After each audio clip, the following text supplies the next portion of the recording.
Hello student, आप सभी का सक्सेस साइन में स्वागत है। देर ना करते हुए पहले सीधे टॉपिक पे आते हैं। पिछली क्लास में हम लोगों ने क्या पढ़ा था? पिछली क्लास में हम लोगों ने क्या पढ़ा कि पूरा आय के स्रोत जितने होते हैं उन सबको हमने कंप्लीट कर चुके हैं हम लोग। फिर उसके बाद हम लोग आय के स्रोत के बारे में हम लोगों ने आय के स्रोत में बैंक के बारे में पढ़ा, पोस्ट ऑफिस के बारे में पढ़ा। फिर अभी हम लोग पिछली क्लास में जीवन बीमा के बारे में हम लोगों ने पढ़ा और बैंक में बैंक में लोन लेने के लिए क्या होता है, कितने प्रोसेस होने चाहिए, उसके बारे में हम लोगों ने पढ़ा। तो ये सब चीज़ें हम लोग कंप्लीट कर चुके हैं। अब हम लोग देखेंगे कि जैसे आय, व्यय, फिर उसके बाद बचत हो गई, तो ये बचत कैसे हुई और ये कैसे होती है बजट बना के। ठीक है, अब हम देखते हैं कि जैसे आय जो है वो मंथली आय एक व्यक्ति की कितनी है। मंथली आय कितनी है? मान लीजिए 30,000 रुपये है। क्या है? 30,000 रुपये है। ठीक, मंथली आय। फिर उसके बाद क्या है कि उसकी ये क्या हो गई? आय हो गई। क्या हो गई? आय हो गई।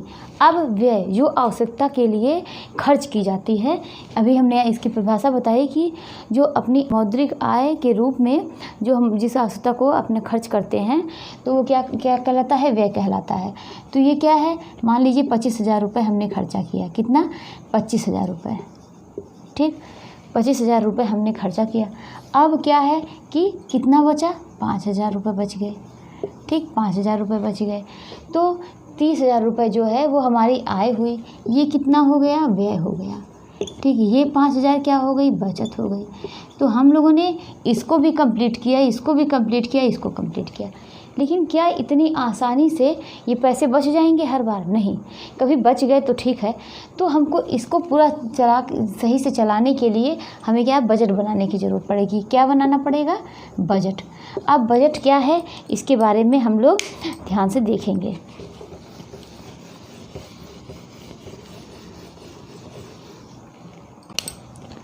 तो ये क्या है? बजट। बजट क्या है?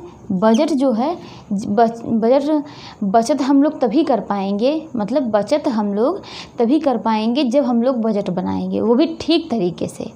चाहे जैसे नहीं कि बचत जो हम लोग कर रहे हैं कैसे कर रहे हैं, हम लोग बजट नहीं बनाए तो भी बचत हो जाएगा और बजट बना भी रहे हैं तो भी बचत हो जाएगा। नहीं, बजट सही तरीके से बनेगा तभी बचत होगी।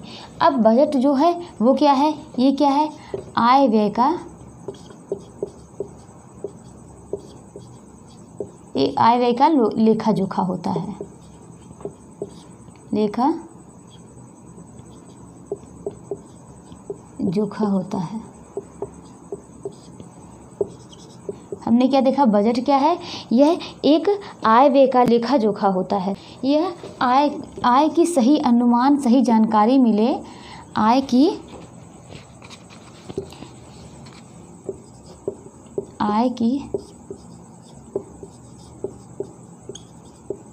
सही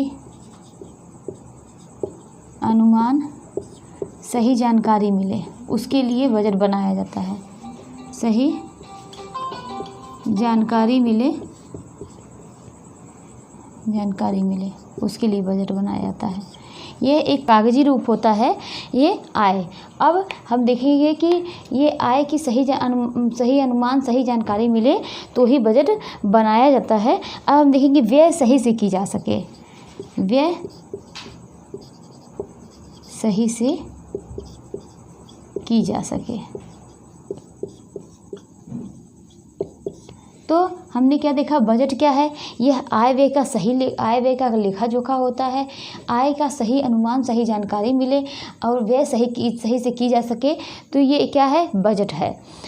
मतलब बजट जो है ये क्या होता है? ये मासिक भी होता है। मतलब सरकार जो बजट बनाती है वो कौन सा बजट बनाती है? सरकार जो बजट बनाती है वह वार्षिक बनाती है। और जो एक व्यक्ति बजट बनाता है वो क्या होता है? परिवारों में जो बजट बनता है वह मासिक होता है। सरकार जो बजट बनाती है वो वार्षिक बनाती है और परिवार में जो बजट बनता है उसे क्या कहते हैं? मासिक बजट बोलते हैं। अब हम देखेंगे कि बजट के बनाने के उद्देश्य या उसके बारे में जानेंगे, इससे क्या लाभ होते हैं, इसके क्या फ़ायदे होते हैं। इसके पहले हम लोगों ने थोड़ा बहुत बजट के बारे में पढ़ा है। ठीक, अब हम देखेंगे बजट के फ़ायदे। थोड़ा सा और फिर से एक बार रिवाइज कर लेते हैं बजट के क्या फ़ायदे होते हैं। इससे क्या होता है, जब हम बजट बनाएंगे तो हमारे पास पैसे बचेंगे। बजट बनाएंगे तो सही तरीके से हमको आय की जानकारी होगी। आय की जानकारी कैसे होगी? आय की जानकारी इस तरीके से होगी कि जैसे हमने बजट बना लिया, अब आय की जानकारी इस तरीके से होगी कि जब बजट बनाएंगे तो ये देखेंगे कि इतने पैसे हमको, अगर जिसकी सही इनकम है, जिसकी कि एकदम फिक्स इनकम है, ठीक है, हाँ उसकी सैलरी इतनी है, उसके लिए नहीं। लेकिन किसी को 10 रुपये यहाँ से मिले, मान लीजिए आज हमने फसल बेची तो इतनी आ गई, आज ये कार्य किया तो इतना पैसा वहाँ से मिल गया था, ऐसे हुआ तो इतना पैसा, मतलब आय की हम सही जानकारी ले पाएंगे। आय की सही जानकारी ले पाएंगे। आय की सही जानकारी ले पाएंगे।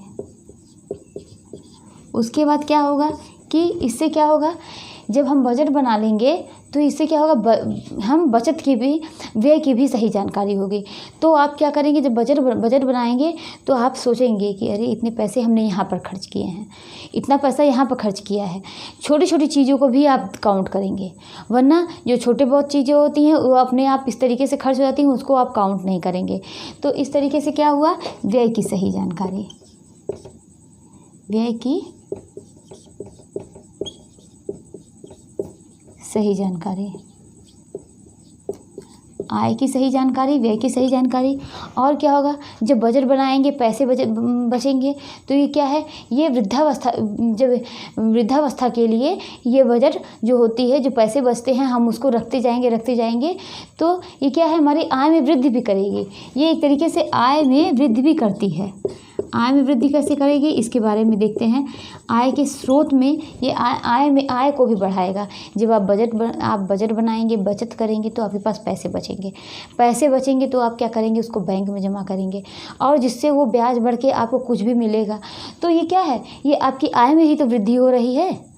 और अगर आप बजट नहीं बनाएंगे तो आप क्या है, चाहे ऐसे पैसे खर्च हो जाएंगे, जितना आया उतना गया, बस यही है। और क्या है, ये आकस्मिक दुर्घटनाओं के लिए लाभकारी होती है। आकस्मिक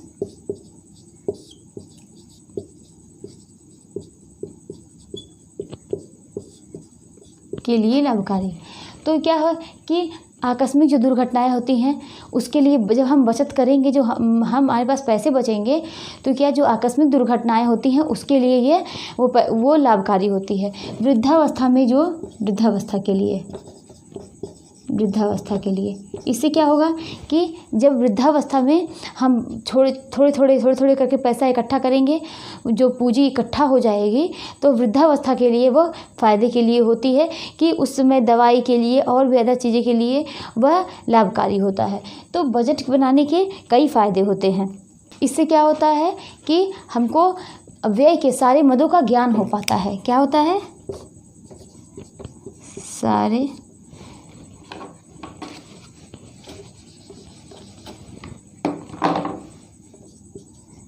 व्यय के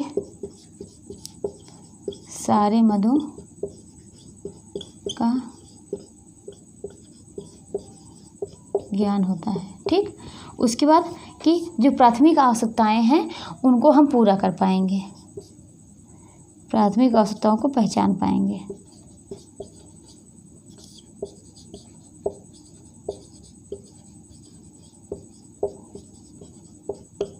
आवश्यकताओं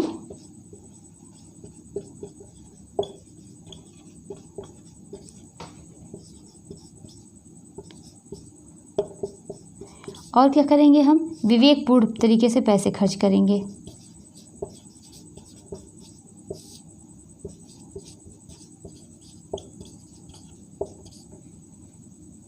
तरीके से पैसे खर्च, और क्या होगा, जिससे संतुष्टि मिलेगी। अब हम देखेंगे क्या, फिर से देखते हैं कि इससे क्या होगा, आय की सही जानकारी मिल पाएगी, व्यय की सही जानकारी मिल पाएगी, और मतलब हम पैसे कहाँ खर्चा कर रहे हैं, कैसे खर्च कर रहे हैं, कितना पैसा व्यय हो रहा है, इसके बारे में जान पाएंगे।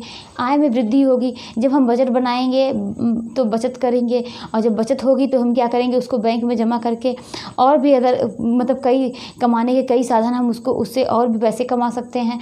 फिर आकस्मिक दुर्घटनाओं के लिए ये अच्छा होता है, ये वृद्धावस्था के लिए भी एक अच्छा होता है कि जब बचत करेंगे बजट बना के तो इससे हमारे फ़ायदे के लिए होता है। व्यय के सारे मदों का ज्ञान हो पाएगा। जब आप बजट बनाएंगे तो आप देखेंगे कि अरे इतना यहाँ पर इतना पैसे खर्च होते हैं, यहाँ पर इतने पैसे खर्च होते हैं, तो उसकी क्या सारे मदों का ज्ञान हो पाता है। प्राथमिक आवश्यकताएँ, जो हमारी प्राथमिक आवश्यकताएँ होती हैं उनको हम पहचान पाते हैं। फिर क्या कहेंगे कि विवेकपूर्ण तरीके से हम पैसे को खर्च करेंगे। फिर जब ये सब हमारे पास पैसे रहेंगे तो अगर आपने जितना कमाया उतना खर्च किया, कभी कोई दुर्घटनाएं हो गई, कभी कोई चीज़ की आवश्यकता पड़ी और जिसमें बहुत ज़्यादा पैसे की ज़रूरत पड़ी, तो आपके पास पैसे नहीं रहेंगे, जिससे हमको मानसिक संतुष्टि नहीं मिलेगी। लेकिन अगर आपके पास आप देखिए कि अगर आप बचत कर लिए तो आप सोचेंगे अरे इस महीने हमने 10,000 रुपये या 5,000 रुपये बचत किया, तो इससे क्या होता है, आपको मानसिक संतुष्टि मिलेगी। तो ये क्या है, पारिवारिक बजट के फ़ायदे हैं कि व्यक्ति को बजट बना के चलना चाहिए। ऐसा नहीं कि बजट बनाने के चक्कर में जो आपकी प्राथमिक आवश्यकताएं हैं आप उसको न पूरा करिए। क्या है कि प्राथमिक आवश्यकताएं जो हैं उनको पूरा करना चाहिए, ठीक। उनको पूरा करते हुए अब आप प्राथमिक आवश्यकताओं को नहीं पूरा कर रहे हैं, आप विलासितापूर्ण जीवन जी रहे हैं, तो ऐसा नहीं होना चाहिए। बजट बनाना चाहिए। बजट बनाने का मतलब है जो आपकी प्राथमिक आवश्यकता है उनको आप ज़रूर पूरा करिए। तो ये है बजट के फ़ायदे। बजट के प्रकार के बारे में कल हमने थोड़ा सा देखा था। बजट के प्रकार के बारे में हमने देखा था, मुख्य कितने प्रकार के होते हैं, 3 होते हैं। कौन कौन से? पहला होता है घाटे का बजट,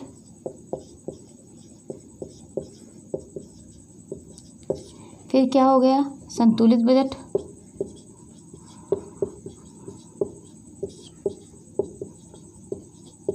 फिर क्या हो गया कि घाटे का बजट, संतुलित बजट और बचत का बजट।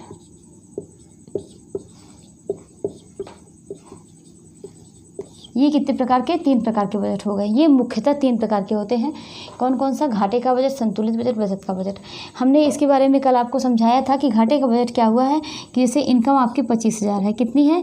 25,000 है, और आपका खर्च जो होता है आप व्यय करते हैं वो 30,000 रुपये करते हैं। कितना करते हैं? 30,000 रुपये खर्च करते हैं। तो बचा कितना? तो इसमें बचा कुछ नहीं, बल्कि आपका घाटा हुआ। तो ये क्या है? ये घाटे का बजट हुआ। और संतुलित बजट, इसे ही क्या कहते हैं? आदर्श बजट कहते हैं। आदर्श बजट ये पूछता है, इस तरीके से क्वेश्चन पूछे जाते हैं कि आदर्श बजट किसे कहते हैं, तो आप कहेंगे कि संतुलित बजट को आदर्श बजट बोलते हैं। ये क्या है? संतुलित बजट में हम देखते हैं क्या है। संतुलित बजट उसको कहते हैं। आदर्श बजट जो है, सॉरी इसको नहीं बोलेंगे, इसे जो है काम चलाऊ बजट कहते हैं। काम चलाऊ बजट इसे कहते हैं आदर्श बजट।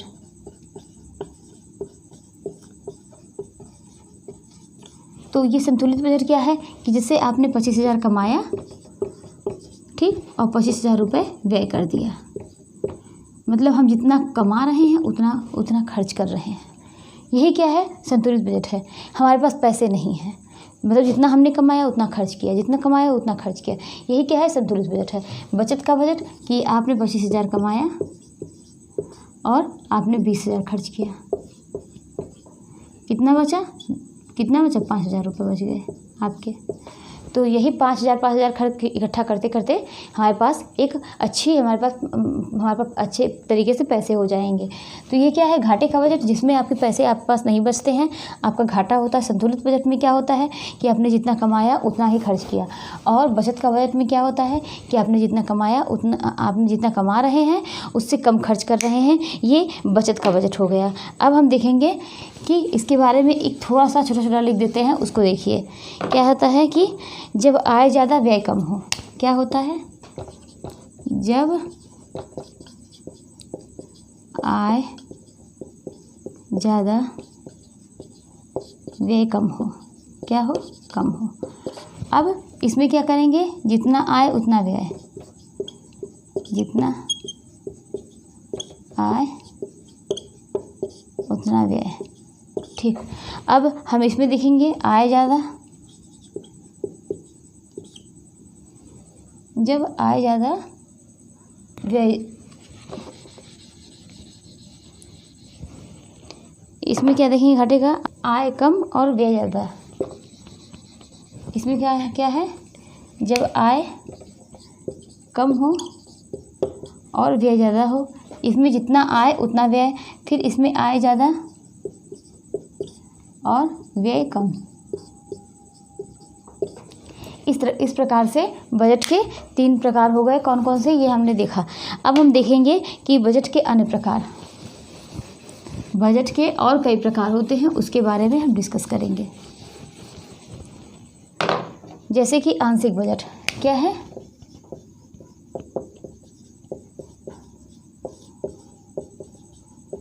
आंशिक बजट। अब इसके बारे में हम लोग देखते हैं कि आंशिक बजट क्या है। आंशिक बजट क्या है, आंशिक बजट जैसे कि हम ऊपरी तौर पे खर्चा करें, मतलब जो है बड़े बड़े खर्चों को हम जोड़ें और छोटे छोटे खर्चों को वो हम ना जोड़ें। मतलब जैसे इसमें जो है बड़े बड़े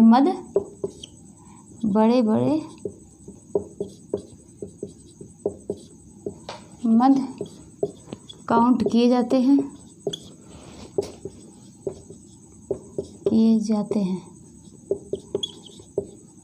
जैसे कि आप मार्केट गए, मार्केट से आप क्या लेने गए हैं, आप कोई सामान लेने गए हैं, जैसे कपड़े खरीदने गए हैं, ठीक।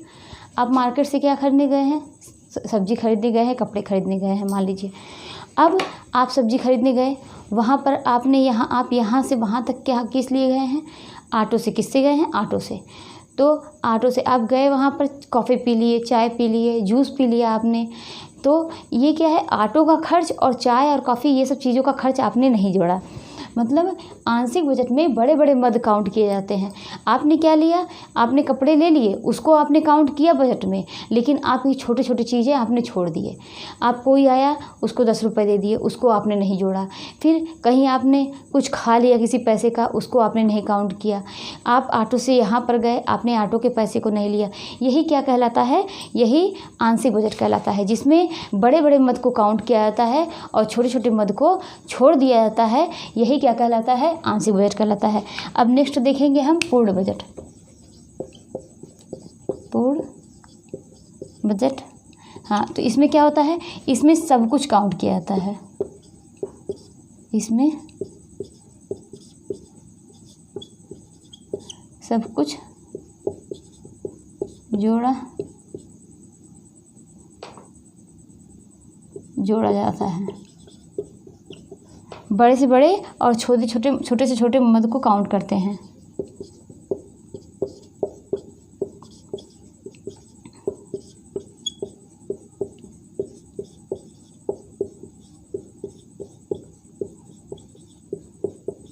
छोटे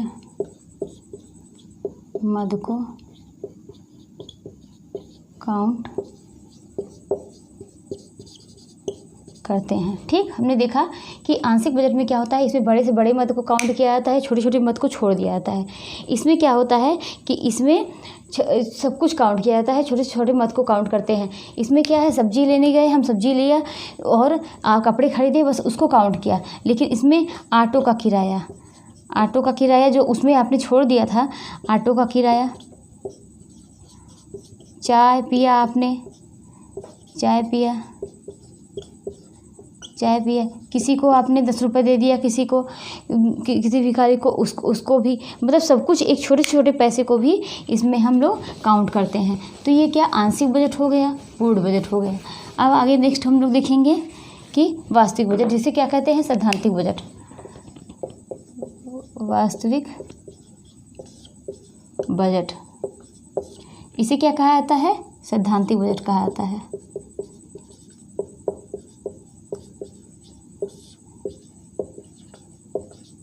बजट कहते हैं। इसमें क्या होता है कि जो वास्तविक बजट में क्या होता है कि ये काल्पनिक तौर पे ये बजट तैयार किया जाता है। किस पे? कल्पना के पर आधारित ये बजट तैयार किया जाता है। वास्तविक बजट क्या होता है कि एक परिवार का मतलब कल्पना करके इस तरीके से कि सिद्धांत के आधार पर कि नहीं चलो इस परिवार में इतना खर्च होता है, इस परिवार में जैसे इस मंथ में परिवार में 25,000 रुपये कितने 25,000 रुपये खर्च हो रहे हैं मंथली।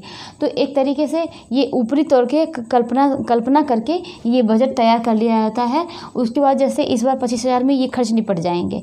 जैसे कोई बच्चा हॉस्टल में रह रहा है तो उसको क्या कि चलो ठीक है 10,000 रुपये उसको दे रहे हैं या 5,000 दे रहे हैं, 2,000 रुपये उसका रूम का किराया हो गया, 2,000 रुपये खाने पीने का हो गया, 1,000 रुपये अगर वो फीस भर रही है तो फीस का हो गया। यही क्या हो गया ऊपरी तरीके से हम एक वास्तविक तरीके से देख के बजट तैयार कर देते हैं। कल्पना के आधार पर इसको बजट को तैयार करते हैं। जैसे और उसके बाद कभी परिवार में क्या हुआ कि इस बार महीने में क्या है कि इस बार ये त्यौहार पड़ने वाला है, ये गेस्ट आने वाले हैं, तो क्या करेंगे इसी बजट में हम क्या करेंगे 5,000 10,000 जो भी है वो बढ़ा देंगे। यही क्या कहलाता है वास्तविक बजट या सैद्धांतिक बजट कहलाता है। अब नेक्स्ट बजट हम लोग देखेंगे प्रमाणित बजट। क्या देखेंगे? प्रमाणित बजट।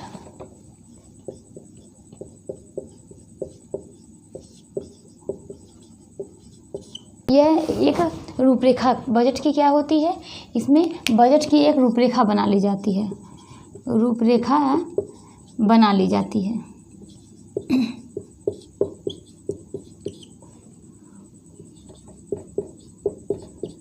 ठीक, प्रमाणित बजट में क्या होता है बजट की एक रूपरेखा बना ली जाती है कि जैसे ये मान लेंगे कपड़े पर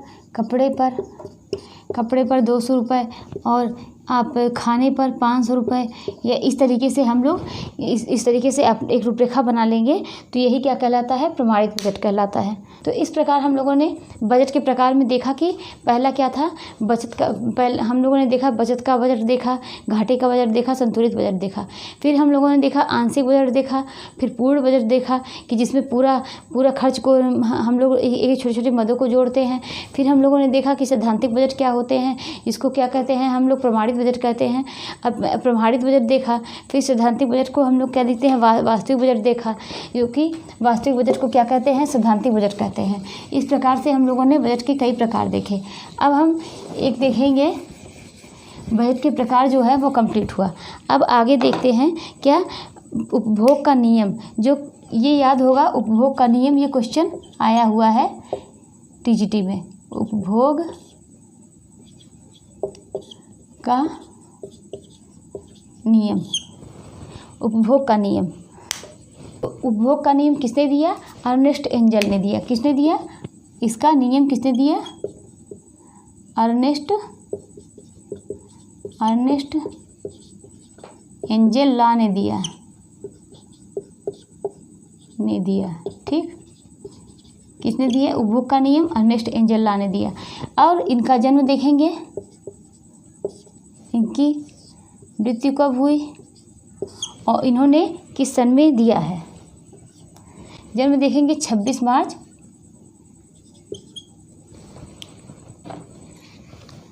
इनका जन्म जो है वह 26 मार्च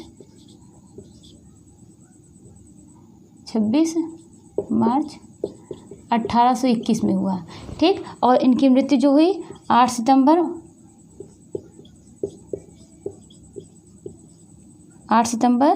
1896 में इनकी मृत्यु हुई। और ये कब नियम दिया है? ये अर्नेस्ट एंजल ला ने कब दिया? ये 1857 में इन्होंने ये नियम दिया। ये क्या थे? एक जर्मन के अर्थशास्त्री थे। क्या थे? जर्मन के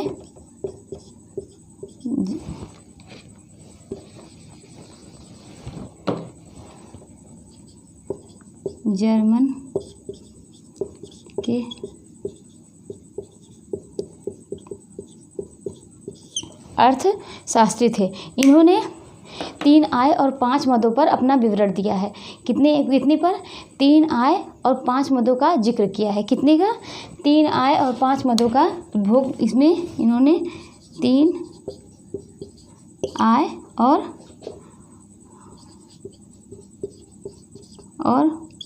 5 मदों का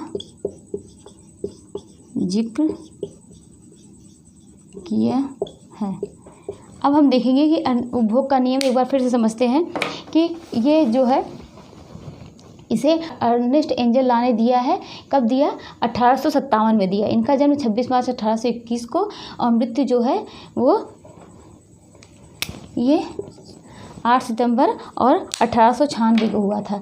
ये क्या है? जर्मन के अर्थशास्त्री हैं। इन्होंने 3 आय और 5 मदों का जिक्र किया है। इन्होंने बताया है कि किस चीज़ों पर कितने पैसे खर्च होते हैं और क्या बताया है कि जो मध्य होते हैं, निम्न होते हैं, उच्च होते हैं। क्या? निम्न, मध्य और उच्च। इन्होंने 3 आय और 5 मदों का, जो इसमें कपड़ा है, जो शिक्षा पे कितना खर्च हो रहा है और खाने पीने पे खर्च कितना हो रहा है, इसके बारे में ऐसे करके इन्होंने 5 मदों के बारे में बताया है। तो इन्होंने 3 आय और 5 मदों का जिक्र किया है। 3 आय में क्या है कि उच्च, मध्य और निम्न, या कहिए कि निम्न, मध्य, उच्च। अब हम देखते हैं जो उच्च वर्ग के होते हैं, जो मध्य वर्ग के होते हैं, जो निम्न वर्ग के होते हैं व्यक्ति, उनके बारे में इन्होंने बताया है। अब हम इसको एक बना लेंगे।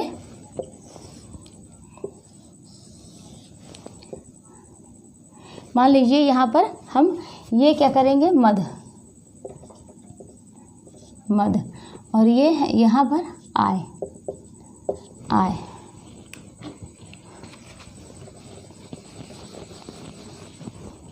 ये मध्य क्या है?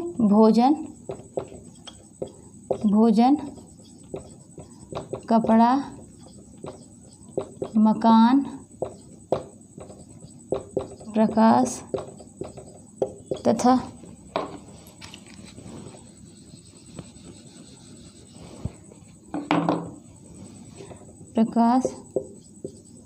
तथा ईंधन,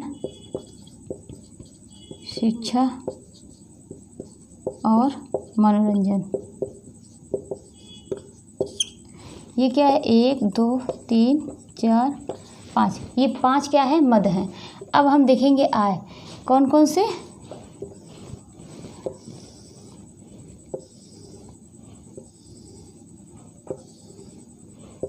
ये इस प्रकार से हम देखेंगे।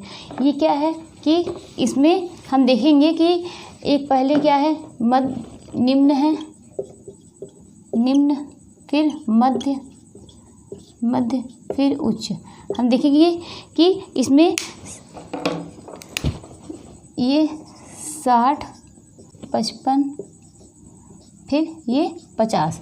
उसके बाद देखेंगे 18% है,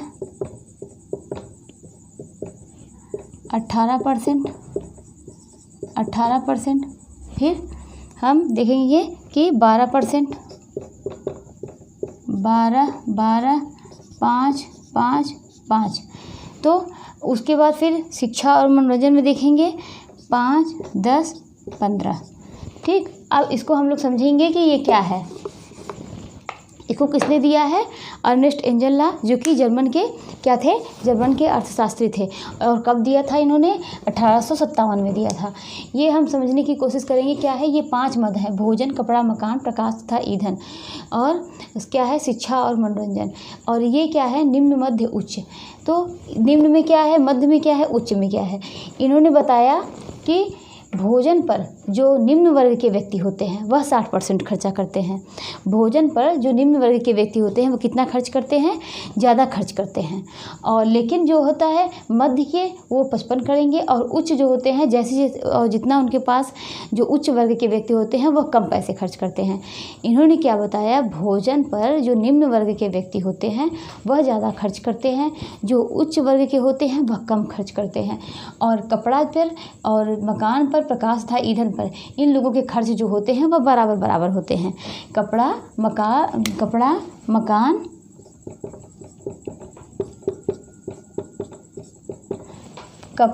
प्रकाश तथा ईंधन और मकान, इन सब पे इन लोगों के खर्च जो होते हैं वह तीनों के बराबर होते हैं।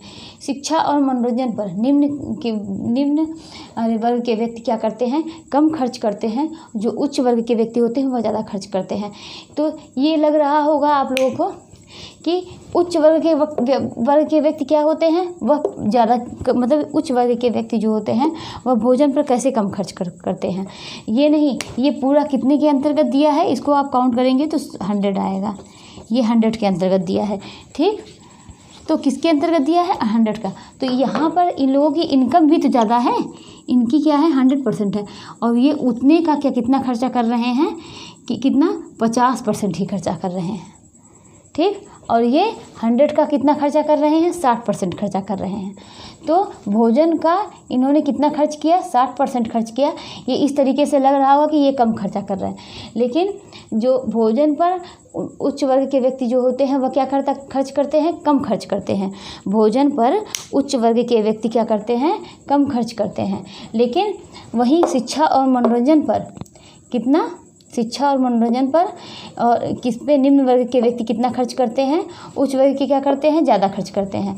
जब शिक्षा और मनोरंजन पर उच्च वर्ग के व्यक्ति होंगे वह पैसे ज़्यादा खर्च करेंगे, वो अपने बच्चों को ज़्यादा अच्छा पढ़ाते हैं, बेहतर पढ़ाई करवाते हैं, तो उनका मनोरंजन जो होता है साधन बहुत हाई लेवल का होता है। तो ये क्या है, वह शिक्षा और मनोरंजन पर उनके खर्च जो होते हैं वह ज़्यादा होते हैं। इसका एक परिवार अपनी आय को कितना प्रतिशत दे रहे हैं, एक परिवार अपनी आय को कितना प्रतिशत दे रहे हैं, इसका पता चलता है।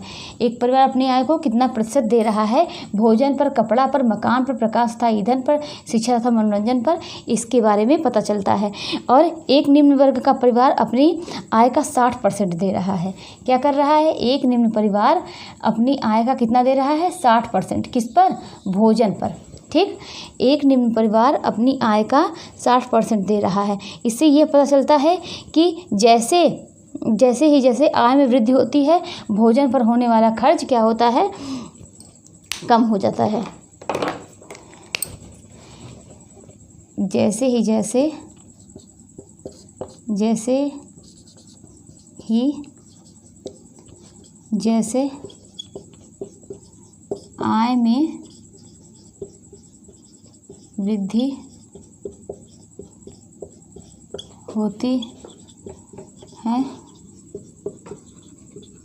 भोजन पर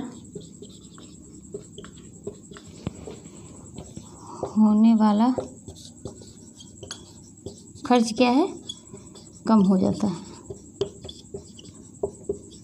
ठीक। और क्या है, जैसे आय में वृद्धि हो रही है भोजन पर होने वाला खर्च क्या होता है, कम हो जाता है। कपड़ा, मकान, प्रकाश, ईंधन का खर्च जो होता है ये बराबर होता है। ये पहला हो गया। दूसरा, कपड़ा, मकान, प्रकाश तथा ईंधन पर होने वाला खर्च बराबर होता है।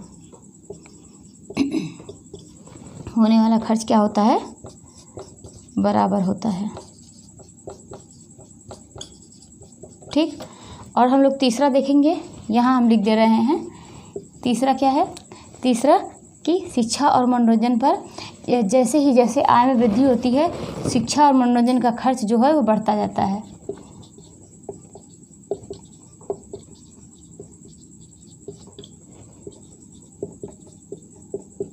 के साथ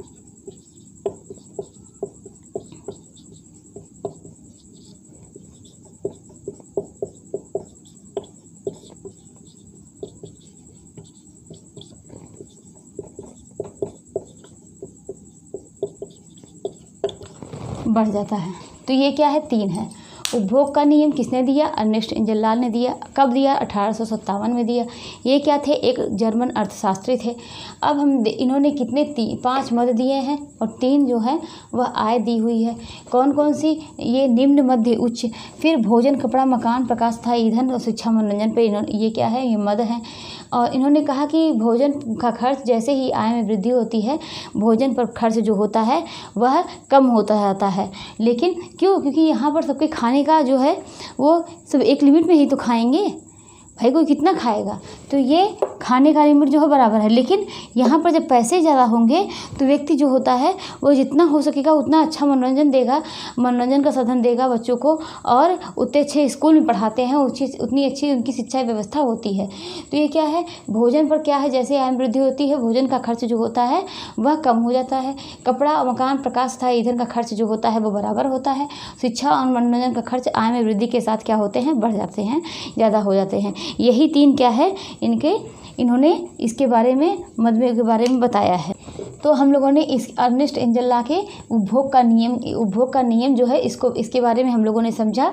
एक बार फिर से हम आपको बता दें कि इन्होंने 1857 में, ये एक जर्मन अर्थशास्त्री थे, 1857 में उपभोग का नियम दिया। किसने? अर्नेस्ट एंजेला ने, जिन्होंने 5 मत दिए और 3 क्या है, आय दी। इन्होंने बताया है कि भोजन पर आय बढ़ने के साथ साथ भोजन पर जो खर्च होते हैं वह कम हो जाते हैं। किस पर बढ़ जाते हैं? प्रकाश, मकान, प्रकाश तथा ईंधन पर। इस पे खर्च जो होते हैं वह सबके समान रहते हैं, चाहे वह निम्न वर्ग का व्यक्ति हो, चाहे वो मध्य वर्ग का व्यक्ति हो, चाहे उच्च वर्ग का व्यक्ति हो। और शिक्षा और मनोरंजन पर इनके जो है आय बढ़ने के साथ साथ खर्च जो होते हैं वह बढ़ जाते हैं। यही 3 इन्होंने बताया है। अब हम देखते हैं कि इनकी आलोचना क्या हुई है। आलोचना क्या हुई है कि इन्होंने कहा प्रकाश तथा ईंधन और किस पर, प्रकाश तथा ईंधन, कपड़े पर, इन सबों पर इन्होंने बताया कि कोई भी मतलब सबके खर्च जो होते हैं वह समान नहीं होते हैं। पहली आलोचना क्या है? पहली बात तो आलोचना क्या है कि इन्होंने कहीं भी बचत का जिक्र नहीं किया। पहला क्या है? बचत का जिक्र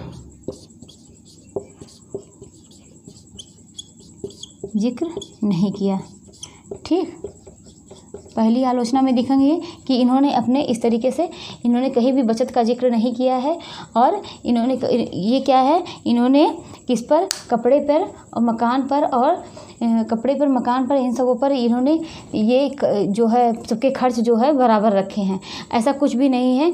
ये चाहे जो भी हो कि मतलब निम्न वर्ग के व्यक्ति होते हैं, मध्य वर्ग के व्यक्ति होते हैं, सबके कपड़े जो होते हैं, सबके खर्च जो है कपड़े पर बराबर नहीं होते हैं।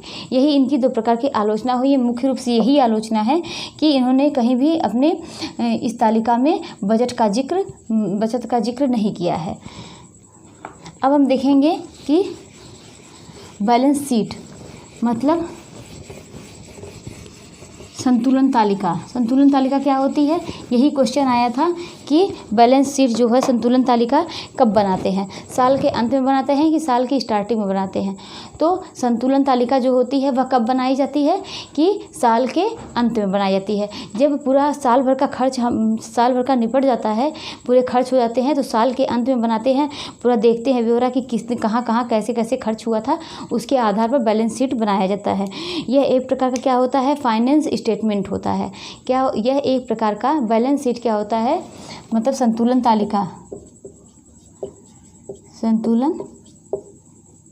तालिका क्या है, यह फाइनेंस स्टेटमेंट है। और ये क्या होता है, कब बनता है, साल के अंत में बनता है। कब बनता है, साल के अंत में बनता है। और यह तैयार किया जाता है इस तरीके से कि हम मतलब साल के अंत में कि कितना हमने इस साल खर्च किया है, कैसे क्या किया है, कितना खर्च हुआ है, इसके आधार पर यह बनाई जाती है। यहीं से क्वेश्चन आया था कि साल के अंत में बैलेंस शीट जो है वो कब बनाई जाती है, साल के अंत में कि शुरुआत में कि मध्य में, कैसे करके 4 ऑप्शन थे, तो इसी में से टिक करना था। तो ये क्या है, संतुलन तालिका बैलेंस शीट कब बनाई जाती है, साल के अंत बनाई जाती है। अब ये जो है बजट का जो है वो पूरा कंप्लीट हुआ। अब नेक्स्ट चैप्टर हम लोग क्या पढ़ेंगे, विग्लो का या पारिवारिक चक्र। क्या पढ़ेंगे, पारिवारिक जीवन चक्र, पारिवारिक जीवन चक्र के बारे में नेक्स्ट क्लास में हम लोग पढ़ेंगे। क्या है, फैमिली लाइफ साइकिल। ठीक,